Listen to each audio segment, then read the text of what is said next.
Good morning, ma'am. Good morning, everybody.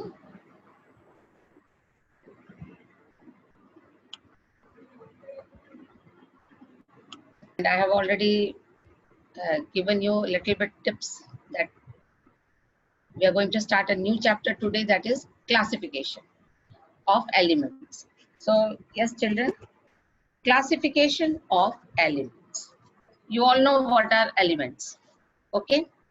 Now, if, for example, if I give you one thing, the first question is classification. Why we need to classify elements? Why classification is needed or required? It's a very important question. क्या बिना classification के elements को study करना possible था? Study तो किया जा सकता था, but the study will not be very systematic. तो हाँ, सिस्टमैटिक या कन्वीनियंट आप कह सकते हो. सिस्टमैटिक स्टडी ऑफ एलिमेंट्स के लिए जरूरी था कि एलिमेंट्स को क्लासिफाई किया जाए. अगर मान लो you go to your school library, thousands and thousands of books are kept there. अगर ये सारे बुक ऐसे ही मिक्स मैच करके एक जगह डंप कर दिए जाए तो आपके लिए कितना इनकन्वीनियंट होगा. जो आपका डिजायर्ड बुक को ढूंढना, आप बताइए. बच्चे आ रहे हैं, अपना डिजायर्ड बुक ढूंढ रहे हैं, उस पढ़े से ही बना हुआ है एक, और उस ढेर से आप अपनी बुक सिलेक्ट कर रहे हैं. It will be very very cures. तो उसके लिए आपके लाइब्रेरियन क्या करते हैं, आपके बुक्स को बहुत ही सिस्टमैटिक ढंग से अरेंज करते हैं. किस सब्जेक्ट की बुक चाहिए आपको, किस राइटर की बुक चाहिए आपको, all this things are mentioned and they are very nicely arranged. तो आपको ज्यादा परेशानी नहीं होती है. If you want to find out कि मुझे केमिस्ट्री की बुक चाहिए, यू गो टू दैट अलमीरा नियर दैट सेल्फ जहाँ पे केमिस्ट्री की बुक्स है, या आपको और कोई बुक जैसी बुक चाहिए उसके रिलेटेड आपको एक systematic arrangement of books library में मिलता है. तो आपके लिए बुक ढूंढना बहुत आसान हो जाता है. Now we are having so many elements, और इन एलिमेंट्स को अब स्टडी करना था. The problem was how to study the properties of elements in a very systematic manner.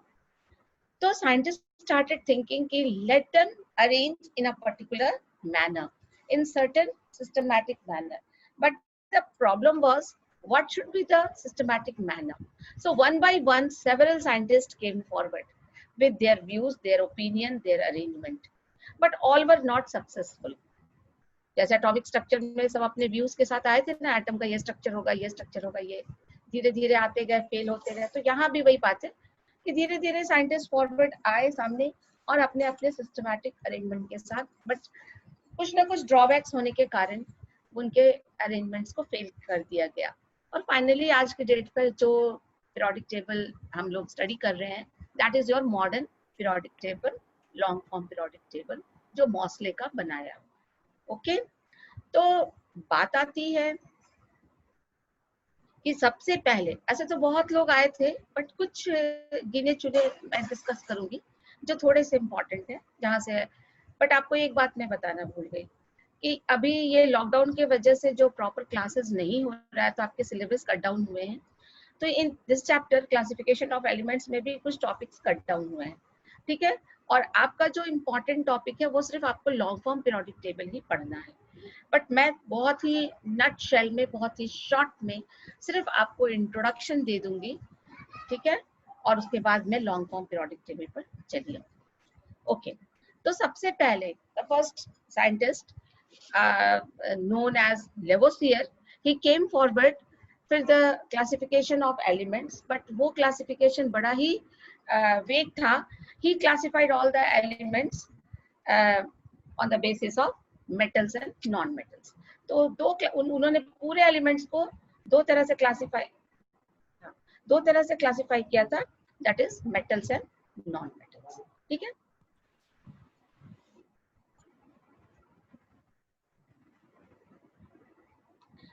अब बात आती है कि ये तो बड़ा ही वेग स्टडी होगा, पूरे एलिमेंट्स को क्लासिफाई कर देना as metals and non metal. It was very vague और ये डिस्कार्ड कर दिया गया. तो उसके बाद थोड़े से सिस्टमैटिक अरेंजमेंट के साथ सामने आए डॉबरिनर ट्रायड्स. ये आपने क्लास 10 में भी पढ़ा है. डॉबरिनर ट्रायड्स, आप देख सकते हो, फोटो भी उनका है। डॉबरिनर ट्रायड्स 1817, इन्होंने अपना जो क्लासिफिकेशन दिया था वो कब दिया था? 1817। What did he do? उन्होंने उस समय 1817 तक नियर अबाउट 31 एलिमेंट्स डिस्कवर हो चुके थे। कितने एलिमेंट्स? लगभग 31 elements. He tried to arrange the elements in a group of 3. Can you see on the board one example? A group of 3. Yes, ma'am. Lithium, sodium, potassium, ये 3 का एक group बनाया उन्होंने। यस, ये 3 का एक ग्रुप बनाया और उन्होंने क्या किया? He arranged their elements in the increasing order of their atomic masses. Okay? और इस तरह से अरेंज किया कि the mass of the middle one was equal to the arithmetical mean of the first and the third. Like अगर atomic mass of sodium आपको ढूंढना है तो लिथियम और पोटेशियम के एटॉमिक मास का एवरेज होगा द मास ऑफ सोडियम। तो इस तरह से उन्होंने 3 एलिमेंट्स जो कि थोड़े प्रॉपर्टी में सिमिलर थे उनको इस तरह से अरेंज किया, बट उनके पास जो अरेंजमेंट था वो सारे 31 एलिमेंट्स के लिए नहीं था। He was a big failure over there. उन्होंने देखो आपके स्क्रीन पे मात्र 12 एलिमेंट्स को ही वो अरेंज कर पाए थे आउट ऑफ 31, और बाकी एलिमेंट्स को वो इस तरह से ट्रायड्स में अरेंज नहीं कर पाए थे। इन ऑल द केसेस आप देखिए कैल्शियम, स्ट्रोंशियम, बेरियम, तो स्ट्रोंशियम का मास अरिथमेटिक मीन है the mass of calcium and barium. तो ये आपको समझ में आ गया और इसका फेलियर भी आपको समझ में आ गया। सबसे बड़ा इसका ड्रॉबैक यही था कि सारे जो डिस्कवर्ड एलिमेंट थे उस समय के उनको उन्होंने नहीं अरेंज, वो नहीं कर पाए थे। So it was failure. The next scientist came forward was Newland's law of octaves. Newland law of octaves. Octaves आप जानते हो in 1865. इन्होंने क्या किया कि उस समय के जितने भी discovered elements थे, he tried to arrange them in the increasing order of atomic masses in such a way कि that property of eighth element was similar to the first one. जैसे सारे गमा शायद आप जानते होंगे, जैसे हम पढ़ते हैं ना म्यूजिकल नोट्स जो है हमारे, सा रे ग म प ध नी, ये साथ है, सा रे ग म प ध नी, उसके बाद फिर से स्टार्ट होता है स। तो ये 7 नोट्स होते हैं म्यूजिक में। तो उसी तरह से उन्होंने अरेंज किया एलिमेंट्स को, और 7 के बाद 8वां एलिमेंट्स जो था उसका प्रॉपर्टी पहले एलिमेंट से मिलता था।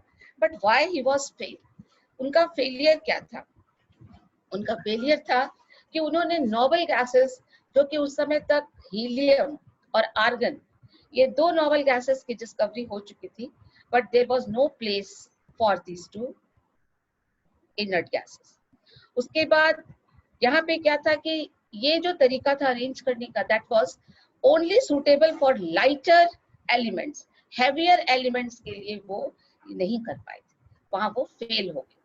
तो फिर ये भी न्यूलैंड्स ऑक्टेव रूल भी डिस्कार्ड हो गया। The next scientist who came forward was Lothar mayor. Lothar mayor curve, उन्होंने क्या किया कि एलिमेंट्स के को एक कर्व में अरेंज किया, ग्राफ बनाया, प्लॉट किया। वो ग्राफ क्या था? ही टुक, एक साइड में उन्होंने वाई एक्सिस पर उन्होंने रखा एटॉमिक वॉल्यूम और एक्स एक्सिस पर उन्होंने रखा एटॉमिक मास AMU में, और इस तरह से ग्राफिकली उन्होंने एलिमेंट्स को अरेंज किया। और इस अरेंजमेंट में आप देखो, इस अरेंजमेंट में आप देखो कि ये पिक आता है, यहाँ से स्टार्ट हुआ a peak, then the graph and the peak, इस तरह से पिक्स आप देख रहे हो, पिक है। फिर असेंडिंग पिक्स जैसे हम यहाँ से चाहते हैं, तो असेंडिंग पिक का मिडिल वन, फिर बॉटम वन, तो ये सब इन्होंने अरेंज किया था। ये था तो बड़ा सिस्टमैटिक और बहुत ही सक्सेसफुल भी था, बट बहुत कॉम्प्लिकेटेड था, और इसी कॉम्प्लिकेशंस के वजह से ये डिस्कार्ड हो गया था।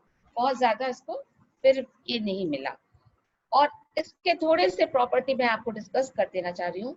जो ग्राफ के पिक्स है, ग्राफ के पिक्स पर उन्होंने रखा था अल्कली मेटल्स को, can you see, sodium, potassium, rubidium, but वहां पर एक डिमेरिट था, हीलियम को भी पिक पर रखा गया था। कैन यू सी?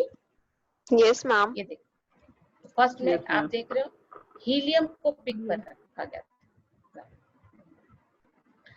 उसके बाद अगर हम असेंडिंग कर्व्स की तरफ,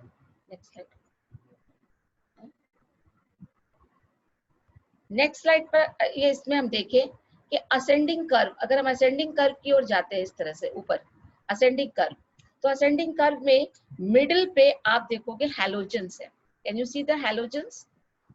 halogens, yes ma'am. Fluorine, Yes, ma'am. Fluorine, chlorine, bromine, can you see, fluorine, chlorine, bromine. Yes, ma'am. तो ये मिडिल पर, असेंडिंग पिक के मिडिल पर इन्होंने हैलोजेंस को रखा था। और डिसेंडिंग, जब हम डिसेंड कर रहे हैं तो डिसेंडिंग पिक पर इन्होंने रखा था अल्कली अर्थ मेटल्स को। आप देखिए calcium, strontium, magnesium, lithium, sorry barium, magnesium, barium, magnesium, strontium, ये सब आप कैल्शियम। देख रहे हो। हाँ, ये रखा गया था। और उसके बाद बॉटम में उन्होंने हैवी एलिमेंट्स को रखा था, बट वहां भी एक डिफेक्ट था, एल्यूमिनियम। एल्यूमिनियम हैवी एलिमेंट्स में नहीं आता है, बट उनको भी उन्होंने बॉटम पिक पे रखा। तो ये छोटे मोटे से बातें हैं, बहुत ज्यादा इसको हम डिटेल में नहीं जाएंगे, बट इसके नीट वगैरह में कुछ क्वेश्चंस आते हैं कि टॉप पिक पर किसको रखा गया था, असेंडिंग पिक पर किसको रखा गया था, बॉटम पे किसको रखा गया था, डिफेक्ट क्या था, पिक्स पे रखने का डिफेक्ट क्या था, हीलियम, बॉटम में जो एलिमेंट्स अरेंज किया था उसका डिफेक्ट क्या था, तो एल्यूमिनियम। ये सब दो चार इसके पॉइंट्स है जहां से क्वेश्चंस अराइज होता है। अब इसके बाद लॉथरमियर के बाद बहुत ही systematic, yes excuse me ma'am, ma'am जहाँ पोटेशियम पीक, मैम पोटेशियम हम लोग का आखिरी पीक है, उसके बाद एक मैम ट्रफ दिख रहा है, मैम वो ट्रफ कैसा? कहाँ पे? मैम पोटेशियम के बाद डायरेक्ट एक डाउनवर्ड कर्व है, लाइक हाँ, तो इनका जैसे हमेशा 7 एलिमेंट के बाद ये 8वां एलिमेंट जो इनका आता था वो पिक पर आएगा, ठीक है। एटॉमिक मास के अकॉर्डिंग अगर एलिमेंट्स अरेंज किया गया था तो हमेशा इन्होंने जो अरेंज किया उसमें जो अरेंजमेंट था हमेशा पिक डाउन, और properties of the 8th element was similar to the first one. तो इस तरह से जब वो अरेंज कर रहे थे, एक तरफ उन्होंने एटॉमिक वॉल्यूम लिया, दूसरी तरफ एटॉमिक मास लिया, और इस तरह से उन्होंने अरेंज किया तो उन्हें एक ग्राफ मिला। ये ग्राफ जो था, इस ग्राफ में कुछ एलिमेंट्स पिक पर थे, कुछ बॉटम में थे, कुछ मिडिल में थे, तो ये सब को उन्होंने अरेंज करके बताया। और यहाँ इस अरेंजमेंट भी बहुत कॉम्प्लिकेटेड सिस्टम ऑफ अरेंजमेंट था, बहुत यूजफुल था, बट बहुत ये था, कॉम्प्लिकेटेड था, इसको समझना इतना आसान नहीं था। तो ये कॉम्प्लिकेसी की वजह से, कॉम्प्लिकेटेड सिस्टम होने की वजह से, और 2-3 डिफेक्ट्स भी इसमें थे, उनके वजह से इसको डिस्कार्ड कर दिया गया। तो ये ट्रफ, ये कर्व है, ऊपर नीचे सारे गामा पधनी, फिर सारे गामा पधनी, फिर सारे गामा, इस तरह से अप डाउन हो रहा था। तो ये पिक बनाया था उन्होंने, तो ये बहुत ज्यादा सक्सेसफुल नहीं रहा और ये डिस्कार्ड हो गया। इसके बाद एक साइंटिस्ट सामने आए, मेंडलीव्स, यस, मेंडलीव एक प्रॉपर टेबल बनाया जिसको एक हम प्रॉपर पीरियोडिक टेबल कहते हैं। टेबुलर फॉर्म में उन्होंने एलिमेंट्स को अरेंज किया था। Can you see the Mendeleev's periodic table here? तो yes, एक टेबुलर फॉर्म में अरेंज किया था। इस अरेंजमेंट में देयर वर 7 पीरियड्स। आज भी हमारा मॉडर्न पीरियोडिक टेबल में 7 पीरियड्स है, तो इनके भी पीरियोडिक टेबल में ma'am your voice is not coming. Voice नहीं आ रहा? आ रही है मैम, आ रही है मैम, आ रही है, साफ आ रही है। तो इसका मतलब है कि किसी का कहीं ये नेटवर्क का प्रॉब्लम होगा, तब कहीं किसी का पर्सनल प्रॉब्लम होगा। थोड़ा सा आप देख लीजिए अपना। बाकी लोगों को आ रही है ना? Yes ma'am. Okay. Yes, ma'am. तो Mendeleev's periodic table, when we are saying he arranged the elements, Mendeleev periodic table ये कब आया था सामने? 1869। Mendeleev periodic table कब बना था? 1869। और यहाँ पे मेंडलीव ने एलिमेंट्स के एटॉमिक मास को कंसिडर किया था, and he arrange all the elements in the increasing order of their atomic masses.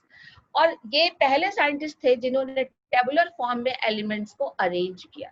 कुछ मतलब कुछ सिस्टमैटिक अरेंजमेंट अगर सही में देखा जाए तो सबसे पहले सिस्टमैटिक अरेंजमेंट टेबुलर फॉर्म में एलिमेंट्स को अरेंज करने वाले the first scientist was Mendeleev.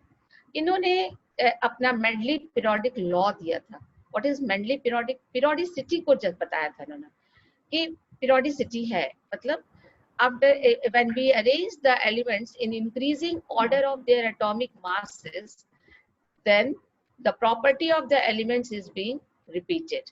Means किसी को याद है क्लास 10 में आपने पढ़ा है मेंडलीव पीरियोडिक लॉ? याद है ना? Yes, ma'am. Physical and chemical ma'am. properties of elements, the physical and Are chemical the- properties of elements are are the periodic periodic function of function of atomic their mass. atomic mass. मतलब एक certain period के बाद अगर आप elements को atomic mass के according arrange करते हैं इंक्रीजिंग ऑर्डर में, तो एक सर्टेन पीरियड्स के बाद आपको एक ऐसे एलिमेंट मिलेंगे जिनकी प्रॉपर्टी पहले रिपीट होती है। ठीक है, सिस्टमैटिकली एक सर्टेन पीरियड के बाद प्रॉपर्टी रिपीट होती है। इनके periodic table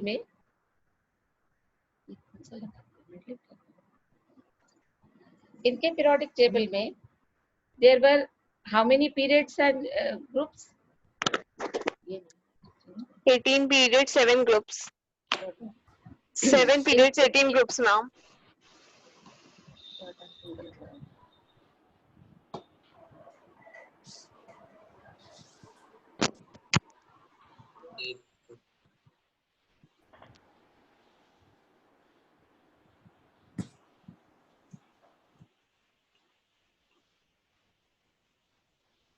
Eight group 12 periods. Ma'am, 18 groups, 7 periods.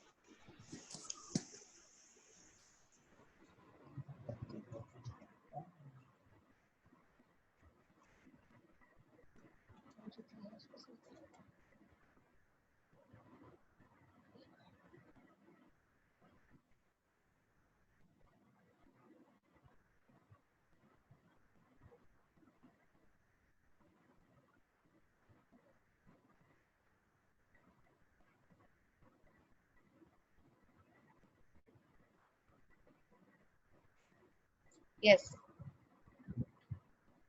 So the next scientist जो हम बता रहे थे, it was Mendeleev, and Mendeleev has arranged the elements in increasing order of atomic masses. How many elements were? By that time about 69 elements were discovered. और जो elements को arrange किया गया था, increasing order of atomic masses arrange किया गया था. इनके periodic table में there were 7 periods. ये 7 period वाला concept आज भी सही है. बट इनके पीरियोडिक टेबल में देयर वर 8 ग्रुप्स, 8 ग्रुप. एक अलग से आप देख रहे होंगे पिंक रेड कलर में 0 ग्रुप. तो 0 ग्रुप के एलिमेंट्स की डिस्कवरी बाद में हुई थी जो उनको अरेंज किया गया था. बट मेंडलीव ने खुद जब अरेंज किया था तो देयर वर 8 ग्रुप्स. 8 ग्रुप्स को उन्होंने 2 पार्ट में अरेंज किया था.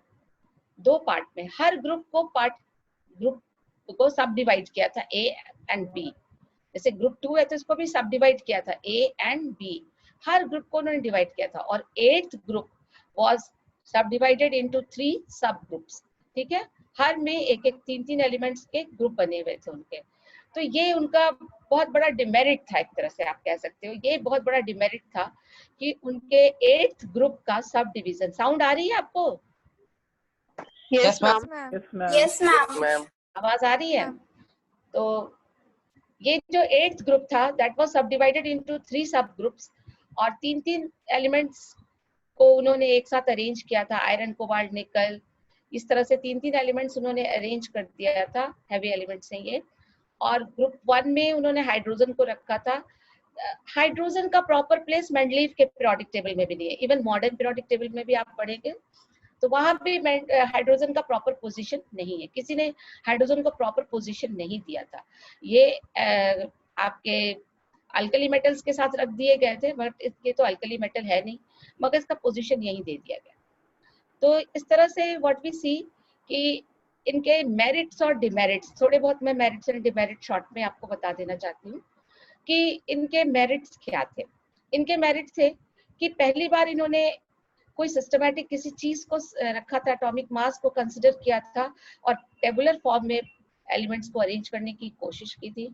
उन्होंने ये भी कोशिश किया था कि एक ग्रुप में आने वाले एलिमेंट्स के प्रॉपर्टी सेम हो, और एटॉमिक मास के आधार पे जब he was arranging the elements, तो कुछ एलिमेंट्स जो उस समय डिस्कवर्ड नहीं थे, तो उसके लिए उन्होंने अपने पीरियोडिक टेबल में गैप रख दिया था। ये जो रेड कलर से मार्क किया हुआ है, ये बाद में डिस्कवर्ड एलिमेंट्स। उन्होंने अपने पीरियोडिक टेबल में कुछ एलिमेंट्स के लिए गैप छोड़ दिया था, ठीक है।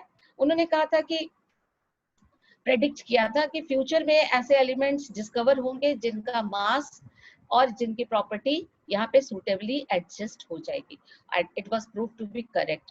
जब बाद में डिस्कवरी हुई थी तो वो गैलियम की, तो वो वहां पर आराम से रख दिया गया था। जैसे इका बोरॉन कहा गया था, इस जगह को खाली छोड़ दिया गया था, स्कैंडियम को इका बोरॉन कहा गया था, और गैलियम का जगह खाली छोड़ दिया गया था, इसका इका एल्यूमिनियम कहा गया था। तो इस तरह से कुछ गैप्स उन्होंने छोड़े थे, और वो गैप्स ब्लैंक था उनके पीरियोडिक टेबल पर। बट फ्यूचर में जब इनकी डिस्कवरी हुई, तो without disturbing the main table this elements got its position in his periodic table. तो ये इनका एक बहुत बड़ा प्लस पॉइंट था। बट इनके डिमेरिट क्या थे कि अपने ही रूल को इन्होंने तोड़ के भी अरेंज किया था।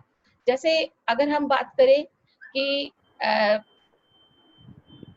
ये एलिमेंट्स जब ये अरेंज कर रहे थे, तो बहुत जगह पर इन्होंने क्या किया था कि एटॉमिक मास जिसका ज्यादा है, जैसे जिंक का एटॉमिक मास ज्यादा है स्कैंडियम से, बट जिंक की पोजीशन को पहले मिला, स्कैंडियम से पहले रखा गया, यानी कि वायोलेशन था रूल का। बहुत जगह प्रॉपर्टी मैच करने के चक्कर में इन्होंने बहुत सारे एटॉमिक मासेस को, जो हैवियर एटॉमिक मासेस को पहले रखा लाइटर एटॉमिक मासेस को। तो ये वायोलेशन ऑफ रूल था उनका। बहुत जगह प्लस पॉइंट भी था कि while arranging the periodic table, बहुत जगह एटॉमिक मासेस को उन्होंने करेक्ट भी किया था।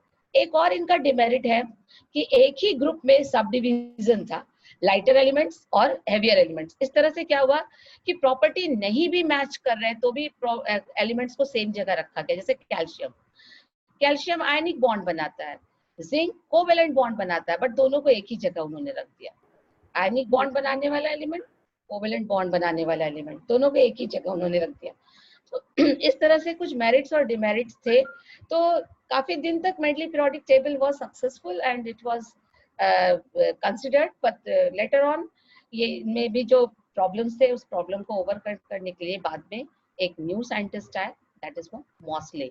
और मॉसले ने 1971 में 69 से वो काम करना शुरू कर दिए थे अपने पीरियोडिक टेबल पर, और उनका करीब करीब कंप्लीट हो गया था पीरियोडिक टेबल 1979 में, और 71 में, सॉरी 71 में, और 71 में उन्होंने प्रपोज किया। नेक्स्ट। तो उन्होंने बहुत ओल्ड नहीं है मोस्टली वाला ना जो हम लोग पढ़ते हैं? नहीं, वो बहुत ओल्ड नहीं है। अभी तो एक दिल्ली आईआईटी का एक लड़का है, उसका शायद फरहान या इस तरह का कुछ नाम है, मैं नाम एग्जैक्टली अभी मुझे ध्यान में नहीं आ रहा है। हाँ, फुरहान करके या फुरखान करके ऐसे कुछ नाम है। 2016 में उन्होंने सर्कुलर आप शायद सुने होंगे, एक सर्कुलर पीरियोडिक टेबल पर काम हो रहा है ना। और ये सर्कुलर टेबल अभी पूरी तरह से बन तो गया है, बट फिर भी अभी इस पे थोड़ा वर्क हो रहा है। हो सकता है नियर फ्यूचर में हम लोग वो सर्कुलर टेबल भी पढ़ना शुरू करते हैं। तो नया एलिमेंट मैम आते रहता है हर 10 साल के बाद ये होता है। जैसे जब बना था इसमें 69 से ये बनना शुरू हुआ था, तो हर 10 साल के बाद, जैसे 70 हुआ, फिर 80 हुआ, फिर 90 हुआ, फिर 2000 हुआ, फिर 2010 हुआ, हर 10 साल के बाद जो एलिमेंट्स डिस्कवर्ड होते हैं उनको प्रेडिक्टेबल में पोजीशन दे दिया जाता है। यानी कि जब आप शुरू वाला देखेंगे जो 1971 वाला, तो उसमें बहुत सारे एलिमेंट मिसिंग थे। जब मैं स्टूडेंट थी तो मैं पढ़ती थी 100, मेरे टीचर्स मुझे पढ़ाते थे कि there are 105 elements in the periodic table, और आज एज अ स्टूडेंट आप पढ़ रहे हो देयर आर 119 एलिमेंट्स, और अभी भी रिसर्च 118 एलिमेंट्स 18 है, और अभी भी रिसर्च चल रहा है। तो हर 10 इयर्स पर एडिशन होता रहता है एलिमेंट्स में, ठीक है। तो चलिए हम ये मॉडर्न पीरियोडिक टेबल में आ रहे हैं जो मॉसले ने बनाया था। इस पीरियोडिक टेबल में काउंट करो 1 2 3 4 5 6 7 देयर आर 7 पीरियड्स। पीरियड किसको कहते हैं? 18 groups. हाँ, हॉरिजॉन्टल लाइंस, जो ये हॉरिजॉन्टल लाइंस है, ये हाँ कॉलम है, इनको हम पीरियड कहते हैं। और जो वर्टिकल कॉलम्स है, ऊपर से नीचे जो आ रहा है, वर्टिकल कॉलम्स को हम ग्रुप कहते हैं। तो आप ग्रुप काउंट करके बताइए। There are 18 88. चिल्ड्रन। ये भी एक IUPAC में नया इंट्रोड्यूस हुआ है 18 groups. But when we were students, उस समय 18 ग्रुप नहीं होता था, ग्रुप 8 ही होता था। बट ग्रुप 8 जैसे 1A 2A तो 3A 3B ऐसे करके हम A और B करके ग्रुप्स पढ़ते थे। ठीक है, उस समय A और B करके पढ़ा। सब डिवीजन जो ट्रांजिशन मेटल्स था, वो उसके ग्रुप्स को ग्रुप B कहा मैम जाता था। मैम ये ग्रुप इस साल हाँ ये स्क्रीन में जो पीरियोडिक टेबल मैम, उसमें 113 से लेकर 118 का एलिमेंट नहीं है। हाँ, ये वाला मैं आपको और लेटेस्ट वाला दे दूंगी, पिक्चर में भेज दूंगी लेटेस्ट वाला थोड़ा। ये तो मैंने जो है भी मैम, मुझे दिया, एनसीईआरटी में है लेटेस्ट वाला। ठीक है, NCERT बुक से मैं स्नैप आपको दे देती हूँ। ठीक है, कल के क्लास में मैं वो डाल दूंगी। Okay okay ma'am. हाँ, वो मैं डाल दूंगी 18 एलिमेंट तक का, जो लेटेस्ट है वो मैं डाल दूंगी। नोट्स कहाँ से मिलेंगे? हाँ, मैम नोट्स नहीं हो मिल पा रहा है। आपको नोट्स, अच्छा ये जो वीडियो से नोट्स आप नहीं नोट कर पा रहे हैं? No ma'am. No, ma'am. ठीक है, तो मैं रिटर्न नोट्स आपको भेज दूंगी। मैंने कहा था कल मैं थोड़ी सी प्रॉब्लम में थी, तो मैं यहाँ थी नहीं, आउट ऑफ मैं चली गई थी, थोड़ा गया, तो मैं ध्यान से मेरा निकल गया था। मैं कल ही भेज देती, आज मैं भेज दूंगी आपको नोट्स। आप निश्चिंत रहिए, एटॉमिक स्ट्रक्चर का आपको नोट्स मिल जाएगा। मतलब जब से मैं स्कूल में पढ़ा रही थी, वो वाला नोट्स तो आपको मिल रहा था। जब से ये यस मैम मिल रहा था। Yes, ma'am. वो है. हाँ, जब से लगता है मैं घर पे पढ़ाना शुरू की हूँ, घर से जब से हो रहा है, तब से आपको नोट्स नहीं मिल रहा। तो वो सारा नोट्स मैं एक साथ भेज दूंगी। I am sorry for that. ठीक है मैम एक प्रॉब्लम और था मैम। हाँ बोलो। मैम हम जब स्कूल ज्वाइन किए ना, तो बोर्ड्स मॉडल मैम खत्म होने वाला था, तो तब तक मैम हम पढ़े नहीं, तो मैम उसको भी कवर अप कैसे करें मैम?